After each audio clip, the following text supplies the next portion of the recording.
So good morning my dear students.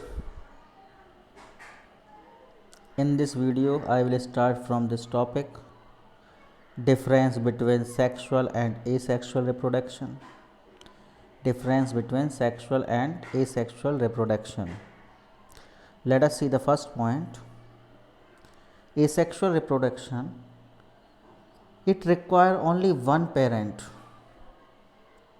It require only one parent, either male or female.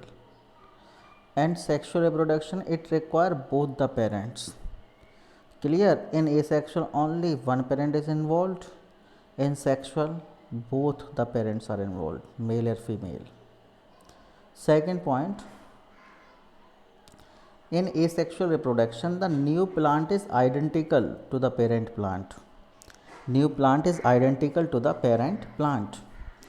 And in sexual reproduction, second, you see the newly developed plant is not same as parent plant. Newly developed plant is not same as the parent plant. Clear? It means you will find more variations in sexual reproduction. Next, my dear students, see the third point. It occurs in lower organism through fission, budding, fragmentation, sporulation, vegetative propagation. And this third one, it requires fertilization, in which fusion of male and female gamete takes place. In the sexual reproduction, fertilization takes place, in which fusion of male and female gamete takes place. So these were the differences between sexual reproduction and asexual reproduction. Sexual reproduction and asexual reproduction. Next we shall discuss this term pollination. Pollination means, my dear students, transfer of pollen grains from anther to stigma. The process of transfer of pollen grains from anther to stigma is called pollination. You can see in the diagram that these are the pollen grains. These are the pollen grains in the anther. These pollen grains, they used to come to the stigma. They used to come onto the stigma. Clear, all of you? So this transfer of pollen grains from anther to stigma is known as pollination. Clear, all of you? Now we shall discuss the definition of pollination. Definition of pollination. Just see to this definition. Transfer of pollen grains shed from anther to the stigma of pistil or carpel is termed as pollination. Clear? So this is the definition of pollination. Transfer of pollen grains from the anther to the stigma of pistil is termed as pollination. So this is the definition of pollination, my dear students. Next, my dear students, types of pollination. Pollination is of two types, self pollination and cross pollination. There are two types of pollination, self pollination and cross pollination. Clear? Now what is self pollination? Self pollination means transfer of pollen grains from anther to the stigma of same flower or another flower of same plant is called self pollination. Clear? When the transfer of pollen grains takes place within a flower, within the same flower or another flower of same plant is called self pollination. Next, my dear students, we have cross pollination. Just see to the definition. The transfer of pollen grains from anther of one flower to the stigma of another flower. Clear? When the Transfer of pollen grains takes place from one flower to another flower. From the anther of one flower to the stigma of another flower is called cross pollination. Clear? Let us see it by example, by diagram, sorry. You can see the diagrams. This is self pollination here. You can see the pollen grains, they are moving from anther to stigma. You can see, my dear students, the pollen grains, they are moving from anther to stigma of same flower. So it is a self pollination. Here you can see in this B diagram cross pollination, the anther, they are moving from one flower to another flower.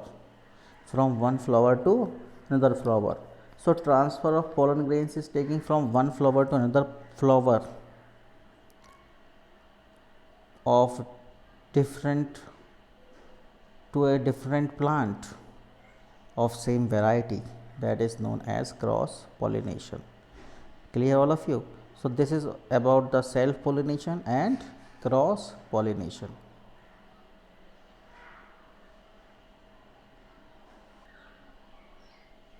Yes, my dear students, there are different agents of pollination.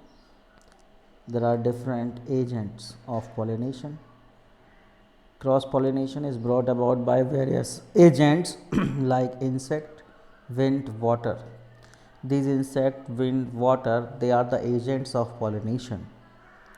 Clear? So pollination can be done by insects, can be done by wind as well as water. These are known as agents of pollination. Depending on the agents, cross pollination is of following types. Depending upon the agents, we can divide the cross pollination into following types. First one is pollination by insects.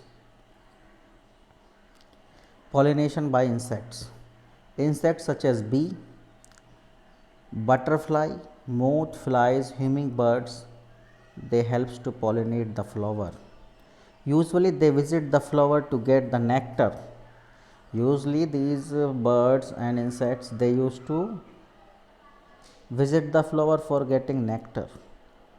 While feeding, they accidentally rub against stamens and pollen grains get stuck all over their body.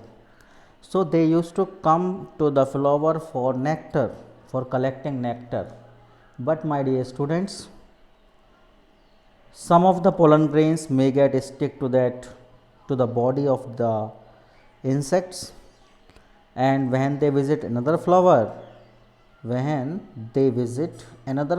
for nectar, some of the pollen grains are transferred to the stigma of that flower. Clear, all of you? To the stigma of that flower. So pollination can be done by insects also. Clear? Insects such as bee, butterflies, moth, flies, hummingbirds pollinate flowers. Clear? Next we will see pollination by wind.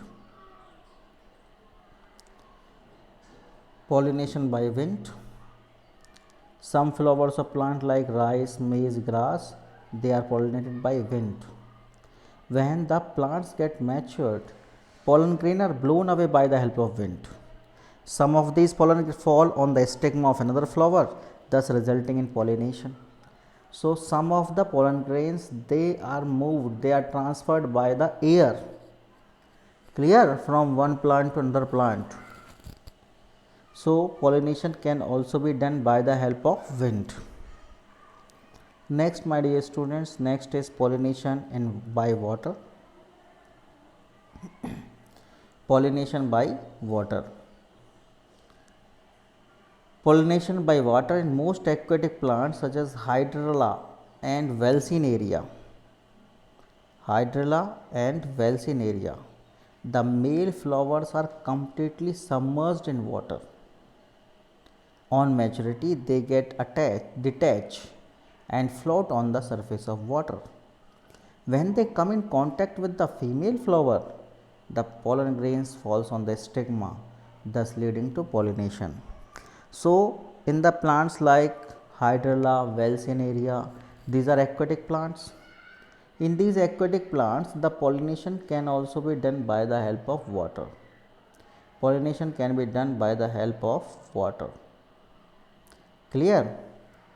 Pollination can also be done by the help of water. Next, my dear student, next topic. Characteristics of flowers pollinated by insects, wind and water.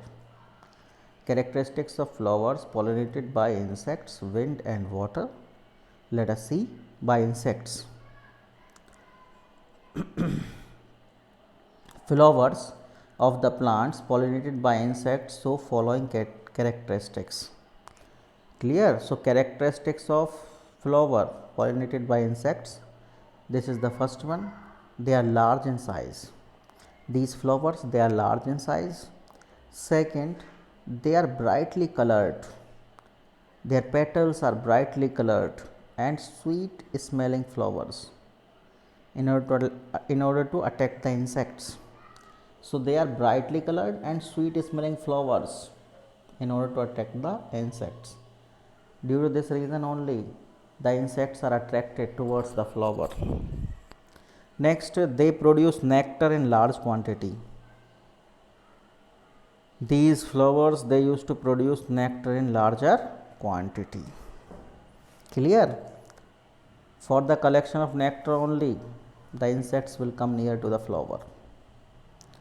Next, let us see the characteristics of flowers which are pollinated by wind.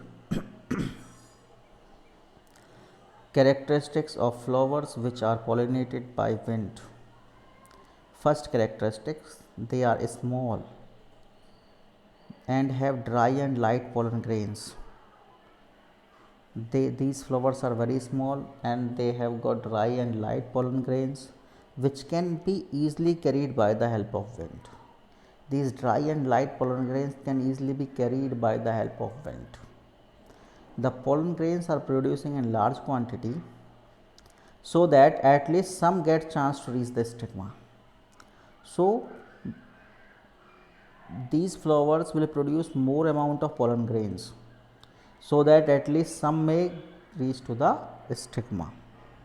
Clear? So, these were the characteristics. These were the characteristics.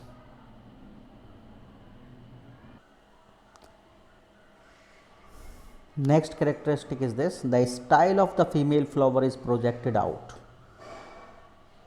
The style of female flower is projected out and has a large feathery stigma for receiving the flying pollen. They have got large feathery stigma in order to receive the flying pollen grains. Large feathery stigma for receiving the pollen grains from the wind. Next, we will see about the water. It means characteristics of the plants which are pollinated by water. They are very light,